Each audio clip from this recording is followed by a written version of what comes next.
ઘટમાં ઘોડા થનગણે આતમ વિંજે પાંખ અણદી ઠેલી ભૂમ પર યુવન માંડે આંખ. એક યુવા નેતાને મળવાના છે. આણંદી ઠેલી ભૂમ, જેનું નામ છે સુરત. 2021માં એક ચહેરો હતો, લગભગ 21 વર્ષની ઉંમર હતી. આમ આદમી પાર્ટી જે નવી સભ્ય હતી અને આ યુવા નેતા પણ નવા સવા હતા.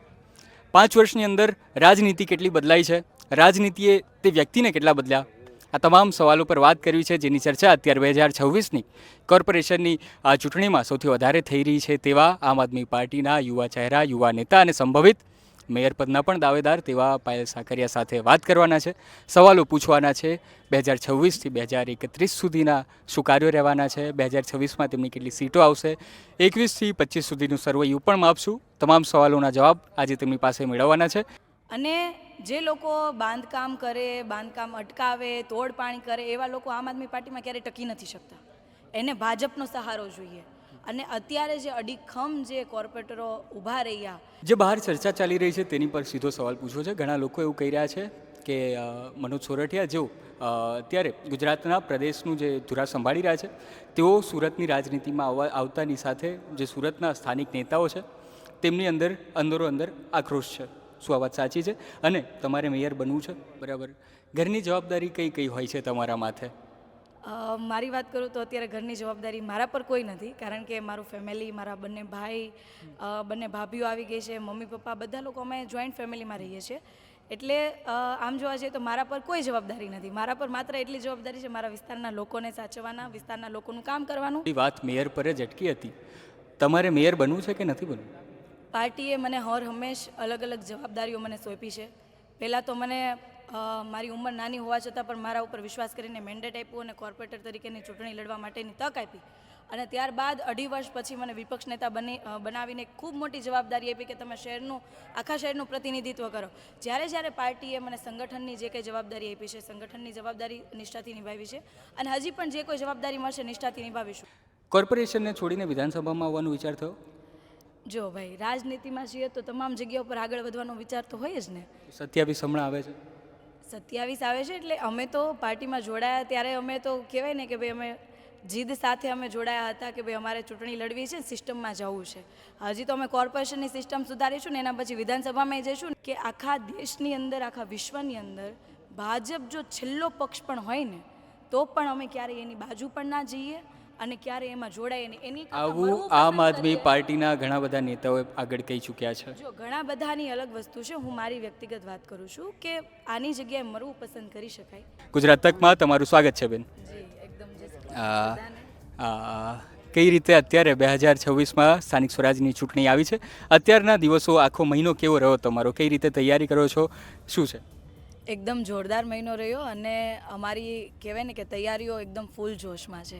ફર્સ્ટ ટાઈમ જ્યારે અમે 2021માં ચૂંટણી લડ્યા ત્યારે ઘણું બધું અમને શીખવા મળ્યું, ઘણું બધું અમે સમજ્યા અને જે કંઈ નાની મોટી ખામીઓ રહી ગઈ હતી, ભલે અમે જીતા હતા છતાં પણ અમે અમારી ખામીઓ ગોતી કે કઈ જગ્યા ઉપર હજી પણ આપણે થોડાક ડાઉન છીએ. તો એ તમામ ખામીઓ આ વખતે કહેવાય કે ફૂલફિલ કરી દઈશું. એટલે કે કોઈ પણ પ્રકારની આ વખતે ચૂંટણીની પ્રચાર દરમિયાન કોઈ પણ પ્રકારની ખામી નહીં દેખાય અને પૂરેપૂરી તૈયારી સાથે અત્યારે અમે આ મેદાનની અંદર છીએ. કઈ ખામીઓ હતી જેની પર ભાજપે પૂરતા પ્રહારો કર્યા? ખામીઓમાં તો શું હતું કે અમે ત્યારે નવા હતા, ત્યારે અમારું વિઝન એકદમ ક્લિયર હતું અને એ વિઝનને દબાવવા માટે ક્યાંક ને ક્યાંક અમારા પાસ્ટ લાઈફ સાથે કહેવાય કે અમારી પાસે બૂથ મેનેજમેન્ટ નહોતું એ સમયે. પરંતુ એન્ડ સમયે જે કાર્યકર્તાઓ અમે તમને સિમ્પલ એવી વાત કરું કે 2021માં જ્યારે મતદાન હતું, મતદાનના આગલા દિવસે અમારી અડધીથી વધારે ટીમ ભાજપના લોકોએ બૂથની જે ટીમ હતી એ ખરીદી લીધી. એટલે કે સવારે મતદાન છે, રાત્રે અમને બધાને પરસેવો વળી ગયો કે આપણી બૂથ પર બેસવા માટેની ટીમ ક્યાં. અને આખી રાત અમે લોકોને બેસીને લોકોએ સામેથી આવ્યા કે ભાઈ અમે લોકો બૂથમાં બેસતું, તમે ચિંતા ના કરતા. અને સવારે 6 વાગે અમારી બૂથની ઠેલીઓ રેડી થઈ. તો જે ચૂંટણી દરમિયાન ને જે કંઈ પ્રેક્ટિકલી જે નાના મોટા કામો કરવાનું, બૂથની ટીમ તૈયાર કરવાની હોય, બૂથની અંદર ટેબલ પર બેસવાવાળા માણસો, બહાર ટેબલ પર બેસવાવાળા માણસો, મતદાન કરાવવા માટેના માણસો, આ તમામ લોકો માટેની જે આખી સિસ્ટમને જે વ્યવસ્થા ઊભી કરવાની હોય એ ગઈ વખતે ક્યાંક ને ક્યાંક નાની મોટી ચૂક થઈ ગઈ હતી. પરંતુ આ વખતે અમે અડીખમ અને ખૂબ મજબૂતાઈથી તૈયારી અમારી થઈ ગઈ છે અને આ વખતે ખૂબ મજબૂતાઈથી ઇલેક્શન લડવા તૈયાર છીએ. આ વખતે તમે 120 સીટ છે, 120 ઉમેદવારો તો ઊભા નથી રાખ્યા, પણ તમારી જે ટીમની તૈયારી છે તે મુજબ કેટલા ઉમેદવારો જીતી શકે તેવું તમને લાગી રહ્યું છે અત્યારે? અમારી તો તમામ જેટલી સીટો પર અત્યારે અમારા ઉમેદવાર ઊભા છે તમામ સીટો પર અમે જીતીએ છીએ. અને કહેવાય ને કે ભાઈ ખૂબ મોટી લીડથી બધા જેટલા પણ ઉમેદવારો અત્યારે ઊભા છે લીડથી જીતે છે. એવી જગ્યાઓ કે જ્યાં કહેવાય કે ભાઈ ભાજપનો ગઢ હતો, ભાજપ પોતે કહેતું હતું, અમે નથી માનતા, પરંતુ આજે એ તમામ જગ્યાઓ પર લોકો પરિવર્તન ઈચ્છે છે. જેમ કે પાલ હોય, રાંદેર હોય, અડાજણ હોય, આ તમામ જગ્યાઓ પર જ્યાં એવું કહેવાય કે ભાઈ કોઈ બીજો પક્ષ જઈ નથી શકતો, એ તમામ જગ્યાઓ પર લોકો રોષે ભરાયા છે. લોકોએ 30 વર્ષ એકને એક લોકોને ચૂંટીને મોકલા, છતાં પણ પ્રાથમિક સુવિધાના કામ નથી થઈ શક્યા. અત્યાર સુધી એવું ચાલતું હતું કે નરેન્દ્ર મોદી સાહેબના ચહેરા પર અહીંયા વોટ લઈને આવતા હતા, પરંતુ હવે લોકો જાગી ગયા કે ભાઈ સ્થાનિકમાં આપણે કામ કરાવો. ગટરનું કાંઈ કામ છે તો થોડા ત્યાં વડાપ્રધાન પાસે જવાના છે. પાણી નથી આવતું તો વડાપ્રધાન પાસે નહીં જવાય. આજે રોડ રસ્તા સારા નથી બનતા તો વડાપ્રધાન પાસે નહીં જવાય. ત્યારે આજે લોકોએ સ્વેચ્છાએ નક્કી કરી દીધું છે કે આ વખતે સુરત મ્યુનિસિપલ કોર્પોરેશનમાં તો પરિવર્તન લાવશે જ, અને ખૂબ મોટી સંખ્યામાં આમ આદમી પાર્ટીના કોર્પોરેટરો બનશે અને આમ આદમી પાર્ટીના મેયર પણ બનશે. મેયર આમ આદમી પાર્ટીના બને છે તો કોણ હશે? એ તો પાર્ટી ડિસાઇડ કરશે, અને જે મજબૂત અને ખરેખર સુરત શહેરના લોકોને વાચા આપી શકે અને યોગ્ય નીતિઓ બનાવી શકે એવી તમામ ટીમ અત્યારે ડેવલપ થઈ રહી છે, અને એમાંથી જ આમ આદમી પાર્ટીના નિષ્ઠાવાન વ્યક્તિ જ મેયર બનશે. પાર્ટીએ તો જે છે મનોજ સોરઠિયા તેમનું નામ પણ જાહેર કર્યું હતું. શું લાગે છે તેના વિશે? અમારા તો એ કહેવાય ને કે ભાઈ શીર્ષ નેતૃત્વમાંના એક નેતા છે કે જેમની પાસેથી ઘણું બધું શીખવા મળે છે. જેટલું પણ શીખીએ એટલું ઓછું પડે. અમારા મનોજભાઈ સોરઠિયા, જેમની પાસેથી સંગઠનની એક નાનીથી વાતથી લઈને મોટામાં મોટી તમામ વાત એમની પાસેથી શીખવા મળે છે. કઈ રીતના આગળની રણનીતિઓ હોય, ચૂંટણીલક્ષી કઈ રીતની રણનીતિઓ હોય, કયા પ્રકારના મુદ્દાઓ લોકોને ઇફેક્ટ કરે છે, કયા મુદ્દાઓ પર લોકો અત્યારે હેરાન થઈ રહ્યા છે, એના ઉપર કઈ રીતના આપણે સરકાર સામે અવાજ ઉઠાવી શકીએ, કયા પ્રકારની નીતિઓ બનાવી શકીએ, આવું તમામ પ્રકારનું નોલેજ અને એક ભણેલ ગણેલ વ્યક્તિ છે. એટલે અમે તો ખૂબ જ કહેવાય ને કે અમારા માટે ખૂબ ગર્વની વાત એ છે કે સુરતની અંદર કોર્પોરેશનની ચૂંટણી મનોજભાઈ સોરઠિયા અમારી સાથે લડી રહ્યા છે, અને એ જ્યારે લડી રહ્યા છે ત્યારે આજે સુરતનું આખું વાતાવરણ બદલાઈ ગયું કે આજે આમ આદમી પાર્ટીના શીર્ષ નેતૃત્વમાંના એક વ્યક્તિ કે જેમને તમામ પ્રકારનો અનુભવ છે, જે વિધાનસભા લડેલા છે, ચૂંટણી લડવાનો પણ અનુભવ છે, સંગઠનનો પણ અનુભવ છે, પોતે ભણેલ ગણેલ વ્યક્તિ છે, તો એ જ્યારે જીતીને આવશે ત્યારે ખરેખર સુરતની જે કાયા પલટ કરવાનું અમારું ડ્રીમ છે એ ડ્રીમ ખરા અર્થની અંદર સાકાર થશે. તમે આજે વાતો કરી, જે બહાર ચર્ચા ચાલી રહી છે તેની પર સીધો સવાલ પૂછવો છે. ઘણા લોકો એવું કહી રહ્યા છે કે મનોજ સોરઠિયા જેઓ અત્યારે ગુજરાતના પ્રદેશનું જે ધુરા સંભાળી રહ્યા છે તેઓ સુરતની રાજનીતિમાં આવતાની સાથે જે સુરતના સ્થાનિક નેતાઓ છે તેમની અંદર અંદરો-અંદર આક્રોશ છે. શું આ વાત સાચી છે અને તમારે મેયર બનવું છે? ના, બિલકુલ આ વાત ખોટી છે. અને આમ આદમી પાર્ટી સાથે જોડાયેલા એક વ્યક્તિનું લક્ષ્ય લોકોની સુવિધા કઈ રીતના વધારી શકાય, કઈ રીતના સિસ્ટમ ફેરવી શકાય, અને રાજનીતિ જે આ લોકોએ 30 વર્ષથી સત્તાની ગાદી પર બેસીને જે બગાડી છે, જે ગંદી કરી છે, એ ગંદી રાજનીતિને બદલવાના લક્ષ્ય સાથે તમામ લોકો જોડાયેલા છીએ. કોઈ પદ મેળવવા, પ્રતિષ્ઠા મેળવવા માટે નહીં, પરંતુ સિસ્ટમને ફેરવવા માટે જોડાયેલા છીએ. એટલે અમારી તમામ લોકો જે કહેવાય, અમે એટલા માટે જ કહીએ છીએ કે આમ આદમી પાર્ટી સાથે જોડાયેલો એક વ્યક્તિ યોદ્ધા છે, અને એક વ્યક્તિ માનનીય અરવિંદ કેજરીવાલજીનો સૈનિક છે. અને સૈનિકનું લક્ષ્ય માત્ર એટલું જ હોય છે, જીતવાનું નથી હોતું. લક્ષ્ય એ હોય છે સિસ્ટમ પરિવર્તન કરવાનું. જેવી રીતના શાળાની અત્યારે કાયાપલટ, અમે વિપક્ષમાં છીએ, 5 વર્ષ અમે વિપક્ષમાં રહ્યા. હું તમને ચેલેન્જ નાખીને કહું, આખા ગુજરાતની અંદર મહાનગરપાલિકા છે, નગરપાલિકા છે, તમામ જગ્યાઓ પર તમે શાળા જોઈ લો, અને એક બાજુ જ્યાં વિપક્ષમાં આમ આદમી પાર્ટીના કોર્પોરેટરો ચૂંટાણા છે એની એક વખત સરકારી શાળાઓની મુલાકાત લો તો ખબર પડે કે કેટલી તાકાત હોય છે કોર્પોરેટરમાં અને કેટલી તાકાત હોય છે પક્ષમાંથી જે સૂચન મળે છે, જે પક્ષમાંથી જે કહેવાય શીખવાડવામાં આવે છે એનામાં કેટલી તાકાત હોય છે, સંગઠનમાં કેટલી તાકાત હોય છે. આખા ગુજરાતની અંદર તમામ મહાનગરપાલિકાઓની અંદર તમે હોસ્પિટલોની હાલત જોઈ લો. આજે સુરત એક માત્ર એવી સિટી છે કે જે અમે 5 વર્ષથી અમે કહેતા હતા કે અમે હોસ્પિટલના લક્ષ્યો ઉપર ચાલીશું, તમામ લોકોને આરોગ્યની સુવિધા મળવી જોઈએ. પ્રથમ શહેર એવું છે, ભાજપ પણ એવું કહે છે કે ભાઈ આખા ગુજરાતની અંદર પહેલું સિટી સુરત સિટી એવું છે કે જ્યાં 50 બેડની હોસ્પિટલ બની, અને એટલા માટે બની કે અમે લોકોએ માંગણી સતત કરી હતી કે સુરતમાં તમામ ઝોન વાઇઝ 100 બેડની હોસ્પિટલ બનવી જોઈએ, જેમાં 50 બેડની હોસ્પિટલ તમામ ઝોનમાં બની છે. આ માત્ર 2 કામ નહીં પણ હજારો એવા કામ છે કે હું ગણાવી શકું કે આમ આદમી પાર્ટીના આવવાથી આ તમામ કામો થયા છે. આજે વરાછા વિસ્તાર હોય, પૂણાગામ વિસ્તાર હોય, સરથાણા વિસ્તાર હોય કે કતારગામ વિસ્તાર હોય, તમામ જગ્યાઓ ઉપર સૌથી વધારે કામ થયા છે. આજે અમારા જ્યાં આમ આદમી પાર્ટીના કોર્પોરેટરો ચૂંટાણા છે એના એક વખત રોડ રસ્તા જોઈ લો, અને એક બાજુ જે 30 વર્ષથી ભાજપના કોર્પોરેટરો ચૂંટાય છે, લિંબાયત ઉધના વિસ્તાર છે, પાંડેસરા વિસ્તાર છે, આ તમામ જગ્યાઓ ઉપર જોઈ લો એટલે તરત જ વાસ્તવિકતા ખબર પડી જશે. તમે આ વાત કરી એ વાત તમે કોર્પોરેટર તરીકે કરી અને વિપક્ષના નેતા તરીકે પણ કરી, પણ સાથે તમે જે વિકાસની વાતો કરી તેની સાથે એક આરોપ પણ લાગે છે. તે આરોપ એવા છે કે આમ આદમી પાર્ટીના જ કોર્પોરેટરો બાંધકામ રોકે છે અને તેની નામે કટકી કરે છે, એવા બધા આરોપો છે. શું કહેશો? હું પહેલી વાત એ કરું કે આરોપો લગાવવા અને સત્ય હકીકત ખૂબ જ અલગ વસ્તુ હોય છે. અને જે લોકો બાંધકામ કરે, બાંધકામ અટકાવે, તોડ પાણી કરે, એવા લોકો આમ આદમી પાર્ટીમાં ક્યારેય ટકી નથી શકતા. એને ભાજપનો સહારો જોઈએ. અને અત્યારે જે અડીખમ જે કોર્પોરેટરો ઊભા રહ્યા એ તાકાત એની ઈમાનદારીની તાકાત હતી. કેમ કે જે ભાજપના ભ્રષ્ટ લોકો નાની નાની વાત ઉપર અત્યારે ફોર્મ ભરાય છે, ફોર્મ પાછા ખેંચવા માટે કરોડો રૂપિયા આપી રહ્યા છે, કાર્યકર્તાઓ વોર્ડની ટીમને ખરીદવા માટે, પોતાની તરફ લઈ જવા માટે કરોડો રૂપિયા આપી રહ્યા છે. તો શું બાંધકામ કોઈ કોર્પોરેટર અટકાવે ને એમાં તોડપાણી કરે તો આ ભાજપના નેતાઓ મૂકે? તમને ઓફર મળી?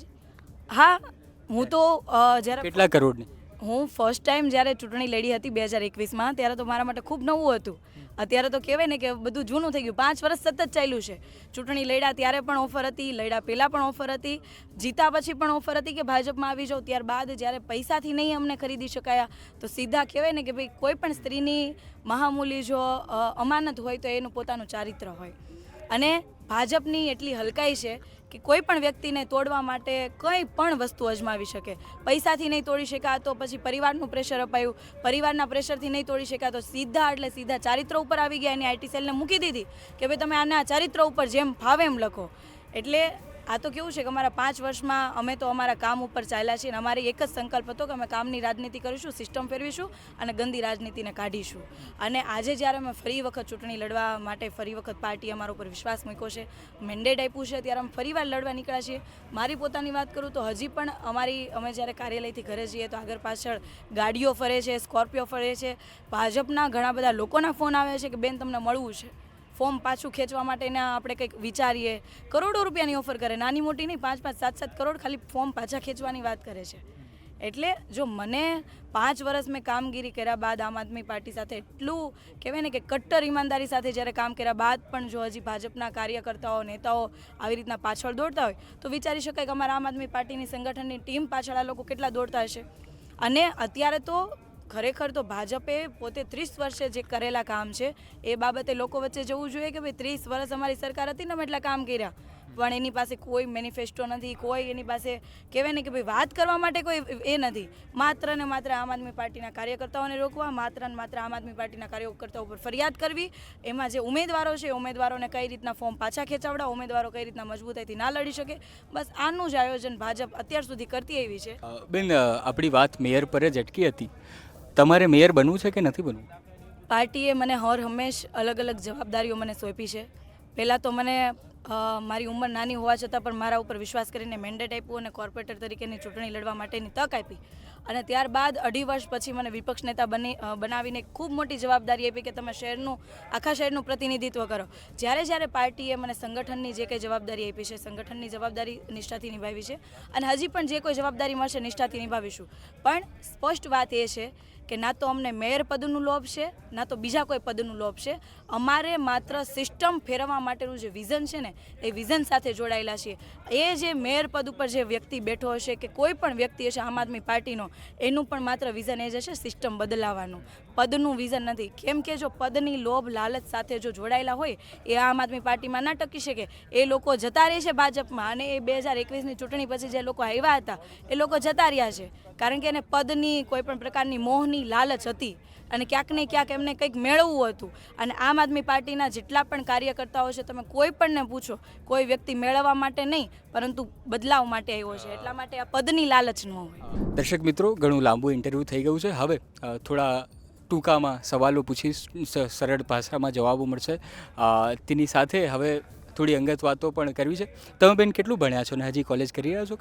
હા, હું અમરેલી હતી એટલે મેં ત્યારે કોલેજ ચાલુ હતી, પછી અમે લોકો સુરત આવી ગયા એટલે મારી કોલેજ ત્યાંથી ડ્રોપ થઈ ગઈ, પરંતુ અત્યારે મારું ચાલે છે. હા, સેકન્ડ યર. શું ભણી રહ્યા છો અને કઈ કોલેજ? BA પોલિટિકલ સાયન્સ કરી રહી છું, ઓપન યુનિવર્સિટીમાં ભણી અચ્છા, રહી છું. હા, બરાબર. ઘરની જવાબદારી કઈ કઈ હોય છે તમારા માથે? મારી વાત કરું તો અત્યારે ઘરની જવાબદારી મારા પર કોઈ નથી, કારણ કે મારું ફેમિલી, મારા બંને ભાઈ, બંને ભાભીઓ આવી ગઈ છે, મમ્મી પપ્પા બધા લોકો અમે જોઈન્ટ ફેમિલીમાં રહીએ છીએ. એટલે આમ જોવા જઈએ તો મારા પર કોઈ જવાબદારી નથી. મારા પર માત્ર એટલી જવાબદારી છે મારા વિસ્તારના લોકોને સાચવવાના, વિસ્તારના લોકોનું કામ કરવાનું અને જે પક્ષનું જે કામ છે એ કામ કરવાનું, માત્ર ને માત્ર એ જવાબદારી. પણ સૌથી મોટી જવાબદારી અત્યારે મારા માટે આ છે કે જે લોકો માટે 5 વર્ષ સંઘર્ષ કરવો, લોકોના કામ કરવા. અને ખૂબ ભાઈ પ્રાઉડ સાથે એ વાત કરું કે વિસ્તારના લોકો સાથે એટલી હું સંકળાઈ ગઈ છું કે જેમ મારું ઘર છે મારો પરિવાર, એવી રીતના મારો વિસ્તાર એ મારો પરિવાર જેવો છે. અને 380 કરોડના કામ અમે મંજૂર કરાવી શક્યા છીએ. અત્યાર સુધીની વાતચીતમાં તમે જાણી ગયા છો કે પાયલબેન કેવા રાજનીતિક અંદાજમાં બોલે છે, કેવી તેમની ભાષા થઈ ગઈ છે. કોર્પોરેશનને છોડીને વિધાનસભામાં આવવાનો વિચાર થયો? જો ભાઈ, રાજનીતિમાં છીએ તો તમામ જગ્યાઓ પર આગળ વધવાનો વિચાર તો હોય જ ને. 27 હમણાં આવે છે. 27 આવે છે એટલે અમે તો પાર્ટીમાં જોડાયા ત્યારે અમે તો કહેવાય ને કે ભાઈ અમે જીદ સાથે અમે જોડાયા હતા કે ભાઈ અમારે ચૂંટણી લડવી છે, સિસ્ટમમાં જવું છે. હજી તો અમે કોર્પોરેશનની સિસ્ટમ સુધારીશું ને એના પછી વિધાનસભામાં જઈશું ને એમાંય ભાજપવાળાને ઘર ભેગા કરીશું ને પછી કેન્દ્રમાં જઈશું ને એમાંય ઘર ભેગા કરશું. એટલે તમામ જગ્યાઓ ઉપર જવું છે. હું તો તમારા માધ્યમથી બધા યુવાનોને કહેવા માગું છું કે ભાઈ આપણે બધા આ જે સિસ્ટમ આખી બગડી ગઈ છે, આપણો દેશ યુવાઓનો દેશ છે, પરંતુ હજી પણ પોલિટિક્સની અંદર યુવાનો કેમ નથી? તમામ યુવાનોએ આવવું જોઈએ, કોઈ પણ પક્ષ સાથે જોડાઓ. હું તો કહું તમે જોડાઈને તમે જે આ ગંદી રાજનીતિ છે ને સાફ કરવા તમે હાથમાં, મતલબ કહેવાય ને કે ભાઈ તમે પણ હાવણો પકડો, કેમ કે બધા ભેગા થઈને સિસ્ટમ સુધારશું તો જ સુધરશે. અને ધ્યેય તો હોવું જોઈએ, રાજનીતિમાં આવ્યા છીએ તો ધ્યેય તો હોવું જોઈએ વિધાનસભા લડવાનું. મારું પણ ધ્યેય છે, હું આવનારા સમયની અંદર વિધાનસભા ચૂંટણી લડીશ, પાર્ટી કહેશો તો. અને નહીં કહે તો અમે તો પ્રચાર કરીશું, પ્રચારની સાથે અમે અમારી સરકારી બનાવીશું. ભાજપ કહેતો? ભાજપ કહે તો મેં આના પહેલાં પણ કીધું હતું કે આખા દેશની અંદર, આખા વિશ્વની અંદર ભાજપ જો છેલ્લો પક્ષ પણ હોય ને તો પણ અમે ક્યારેય એની બાજુ પણ ના જઈએ અને ક્યારે એમાં જોડાઈએ નહીં. એની આવું આમ આદમી પાર્ટીના ઘણા બધા નેતાઓ આગળ કહી ચૂક્યા છે. જો ઘણા બધાની અલગ વસ્તુ છે, હું મારી વ્યક્તિગત વાત કરું છું કે આની જગ્યાએ મરવું પસંદ કરી શકાય, ભાજપમાં જવું એટલા માટે પસંદ ના કરી શકાય કે જે લોકોનો સોદો કરે છે. આજે સામાન્ય માણસ મેં જોયું છે કે બહેનો જે હોય છે ટીકી લગાડીને માંડ ઘરનું વેરા બિલ ભરતા હોય છે, માંડ લાઇટ બિલ ભરતા હોય છે. આજે તમે એના હકનો રોટલો તમે તમારા કમલમ ખાતે આજે તમે જુઓ ને 30 વર્ષમાં ભાજપના કાર્ય કમલમો કેવા બન્યા છે, અડીખમ 5 સ્ટાર હોટલને પાછા પાડે એવા બન્યા. અને એની સામે શાળાઓ કેટલી બની છે, હોસ્પિટલો કેટલી બની છે. કોંગ્રેસ કહેતો જાઓ. ગુજરાતમાં કોંગ્રેસ ક્યાં છે? જો ખરેખર કોંગ્રેસ હોત તો આમ આદમી પાર્ટી જ ના હોત. કોંગ્રેસ છે જ નહીં. અત્યારે માત્ર ભાજપ અને આપ છે અને આવનારા સમયમાં માત્ર ને માત્ર આપ જ છે. બીજા 2-3 ખૂબ ઓછા સવાલો. તમે એમ કીધું કે મારી માથે મારા પરિવારની કોઈ જવાબદારી નથી, પણ મહિલાઓને આપણા ગુજરાતમાં અને ભારતમાં જે સામાજિક સ્ટ્રક્ચર છે આખું, તેમાં મહિલાઓને આવી સુવિધાઓ નથી હોતી. તો શું કારણ લાગે છે તમને આ વિશે, અને તમે માનો છો કે મહિલાઓનો પણ એટલો રોલ હોવો જોઈએ? અને તમને કંઈ તકલીફ પડી છે પાર્ટીમાં કે પછી આખી રાજનીતિની વાત કરું છું કે મહિલા હોવાના કારણે તમને કોઈ તકલીફ પડી હોય? જો ડગલે ને પગલે સંઘર્ષ તો છે. જોબ કરતા હોય તો એ પણ મહિલાઓએ સંઘર્ષ કરવો પડે છે, તકલીફો ભોગવવી પડે છે. અને આ તો રાજનીતિ છે.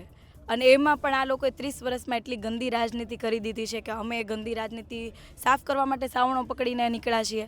ત્યારે અમને તકલીફો ત્યાં પડે કે જ્યારે ભાજપના નેતાઓ એલફેલ ભાષામાં મહિલાઓ સાથે બોલતા હોય, અમે જ્યારે જતા હોઈએ લોકો વચ્ચે ત્યારે અમારા વિશે પણ એલફેલ ભાષામાં બોલતા હોય, ચૂંટણીમાં લોકો વચ્ચે પણ અમારા વિશે એલફેલ બોલતા હોય. પણ અમને ખુશી એ વાતની છે કે લોકોને ખબર પડી ગઈ છે કે જે મહિલાઓનું સન્માન નથી કરતા, હવે એનું સન્માન એ લોકો પણ નહીં કરે. આજે નારી સન્માનની વાત કરવી, નારી સુરક્ષાની વાત કરવી, પણ હકીકત શું હોય છે? તમારા જ આમ આદમી પાર્ટીના કેન્દ્રીય નેતા હતા સ્વાતિ માલીવાલ, તેમને પણ આમ આદમી પાર્ટીની કાર્યશૈલી વિશે ઘણી બધી વાતો કરી હતી અને વિવાદ થયો હતો. તેને આપણે બાજુએ મૂકીએ, પણ આ ખાલી પોઈન્ટ એટલા માટે કરું છું કે તમને ગુજરાતમાં કે સુરતના પાર્ટીની અંદર કે કોઈક વાર એવો કંઈક થયું છે કે ના મહિલા તરીકે વાત કરું છું હું, તમને અહીં કાર્યકર્તા તરીકે નથી જોઈ રહ્યો? સમજી રહી હું, તમે જે કહેવા માંગો છો એ વાત સમજી ગઈ. જો એ સ્વાતિ માલીવાલ વાળો આખો વિષય અલગ છે. પાર્ટી એમને ખૂબ તક આપી છે, પાર્ટી એમને કહેવાય કે સંસદની અંદર લઈ ગયા છે, ખૂબ મોટા વિશ્વાસ સાથે લઈ ગયા છે. પછી તમને ખબર છે કે પૈસાના દમ પર, સત્તાના દમ પર ભાજપ કામ એમનું છે, ભાજપનું એનામાં જાય એટલે બધા સારા થઈ જાય. પણ અહીંની હું વાત કરું અને મારા 5 વર્ષનો અનુભવની વાત કરું તો પાર્ટીના તમામ નેતાઓ સાથે, તમામ પાર્ટીના જોડાયેલા સંગઠનના કાર્યકર્તાઓ સાથે હંમેશા ફેમિલી જેવો સંબંધ રહ્યો છે. એટલે જ્યારે જરૂર પડી, માનો કે રાત્રે 2 વાગે પણ જરૂર પડી અને કોઈ એક ભાઈને કહી દીધું, ભાઈ આટલો પ્રશ્ન ઊભો થયો છે કે ભાઈ ભાજપના ગુંડા મારા ઘર પાસે આવીને ઊભા રહી ગયા છે, તો તરત જ અમારી આખી ટીમ ત્યાં આવી જાય છે. અને બીજી વાત, અમે નાના મોટા પ્રોટેસ્ટો કરતા હોઈએ, નાના મોટા કાર્યક્રમો કરતા હોઈએ, તો તમામ જગ્યાઓ પર અમારી આમ આદમી પાર્ટીના કાર્યકર્તા જે અમારા ભાઈઓ છે ને એ અમારું કવચ બનીને ઊભા છે. તો આમ આદમી પાર્ટીમાંથી બીજા પાયલ સાકરિયા કેમ હજી સુધી નથી આવ્યા?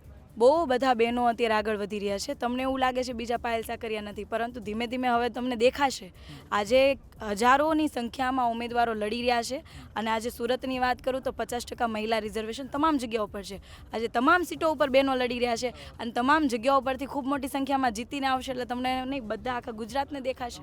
આ જ વાતને હું આજે 15 તારીખે વાત કરી રહ્યો છું. તેના એક દિવસ પહેલાં જ આમ આદમી પાર્ટીના શહેરના મહિલા પ્રમુખે રાજીનામું આપી દીધું છે. તે વિશે તમે શું કહેશો? મેં પહેલાં જ કીધું કે જે સત્તાની લાલચે આવશે, જે પદની લાલચે આવશે, એ આમ આદમી પાર્ટીનો સૈનિક ક્યારેય નહીં બની શકે.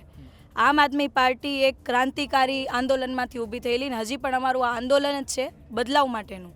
અને જે વ્યક્તિને પદની લાલચા હશે, જે વ્યક્તિને ટિકિટની લાલચા હશે, એ આમ આદમી પાર્ટી સાથે ક્યારેય લાંબુ નહીં ચાલી શકે. અને આવનારા સમયમાં પણ આપના માધ્યમથી કહું છું, જે લોકો લાલચા સાથે જોડાશે એ લાંબુ નહીં ટકી શકે. અહીંયા તો એ વ્યક્તિ ટકી શકે કે જે મજબૂત, અડીખમ, ખરેખર જે ધ્યેય છે એ ધ્યેય માટે જ લડતો હોય. આજે હજારોની સંખ્યામાં અમારી હારે કાર્યકર્તાઓ કામ કરે. શું લાલચ છે? શું એમને જોઈએ છે? કાંઈ નથી જોતું. એમને માત્ર ને માત્ર એટલું જોઈએ છે કે સુરતની અંદર પરિવર્તન આવવું જોઈએ. અને જેટલા પણ મહિલા બહેનો જે જોડાયા હતા, જેટલા બહેનો ગયા છે, હું કોઈનો વાંક નથી કાઢતી. હું આપના માધ્યમથી એટલું જ કહેવા માંગુ છું કે સમયની વાત, એક વોર્ડની અંદર 4 જ વ્યક્તિને ટિકિટ આપી શકે, વધારે ના આપી શકે. સમીકરણો પ્રમાણે અપાતી હોય, જે મજબૂત હોય એના પ્રમાણે અપાતી હોય. ગમે એમ પાર્ટી નથી ટિકિટ આપતી. આ જ મુદ્દે વોર્ડ નંબર 3ના એક મહિલા કાર્યકર્તા જે ઉમેદવાર હતા, તેમણે ટિકિટ માંગી હતી ને પછી ટિકિટ ન મળતા તેમણે ફિનાઇલ પી લીધું, એ પણ સમાચાર હતા. એને પણ આ મુદ્દા સાથે જોડવા માગીશું. ના, ફિનાઇલ પી લીધું એ વિષય અલગ હતો. એમને કંઈ મતદાર યાદીમાં નામ નહીં આવ્યું અથવા તો એમને જે ચૂંટણી અધિકારી છે એમણે કંઈક મિસબિહેવ કરેલું હતું. અમે એમને રૂબરૂ મળવા ગયા હતા. એમને પાર્ટી સાથે કોઈ વાંધો નથી. અત્યારે પણ અમારી સાથે પ્રચાર કરી રહ્યા છે બેન, અમારી સાથે પ્રચાર કરી રહ્યા છે, સભામાં આવી રહ્યા છે, ડોર ટુ ડોર આવી રહ્યા છે. હું વ્યક્તિગત એ બેનને ઓળખું છું અને ખૂબ મજબૂત બેન છે. એમને માત્ર ને માત્ર દુઃખ એ વાતનું હતું કે જે વર્ષોથી એ પણ પહેલાં અગાઉ ભાજપ સાથે સંકળાયેલા હતા, કે વર્ષોથી અમે કાર્યકર્તા તરીકે કામ કર્યું. આજે જ્યારે હું આમ આદમી પાર્ટીમાંથી ચૂંટણી લડી રહી છું, પાર્ટી મને ટિકિટ આપી રહી છે, ત્યારે અધિકારી એવું કહી દે તમારાથી થાય એ કરી લો. મતદાર યાદીમાં નામ નથી અથવા તો અમારી જોવાની જવાબદારી નથી, તમારું ફોર્મ નહીં ચાલે. આવા જ્યારે એલફેલ જવાબો એને મળ્યા ત્યારે થોડુંક એમને દુઃખ લાગ્યું અને એમણે પગલું ભર્યું. પણ હજી પણ અત્યારે આમ આદમી પાર્ટીમાં જેટલા પણ આજે અંદર બધા બેઠા છે ઉમેદવાર બહેનો, ખૂબ મજબૂત છે અને ખૂબ મજબૂતાઈ સાથે આ ચૂંટણીની અંદર લડી રહ્યા છે. છેલ્લો સવાલ, વોર્ડ નંબર 16માં જીતી રહ્યા છો કે કેમ, અને જીતો છો તો કેટલી લીડથી, શું લાગે છે તમને? ગઈ વખતે તો હું 9,500ની લીડથી જીતી હતી, પરંતુ આ ગઈ વખતે ભાજપની ઘણી બધી ડિપોઝિટ ડૂલ થઈ હતી. પણ આ વખતે તો ડિપોઝિટની તો વાત જ નથી. એક તરફા લોકો પ્રેમ આપી રહ્યા છે અને એક તરફા આશીર્વાદ આપી રહ્યા છે. આ વખતે મારા વોર્ડ નંબર 16ની અંદર ભાજપના સુપડા સાફ થવાના છે. એટલે કહેવાય ને કે 90 થી 95% મતદારો અમને મત આપશે અને અમને આશીર્વાદ આપશે. ધન્યવાદ. આ હતા પાયલ સાકરિયા. તેમની સાથે 2021થી 2026 ને પછી 27ની પણ વાતો કરી. તમને આ વિડીયો કેવો લાગ્યો તે જરૂર જણાવો. ધન્યવાદ.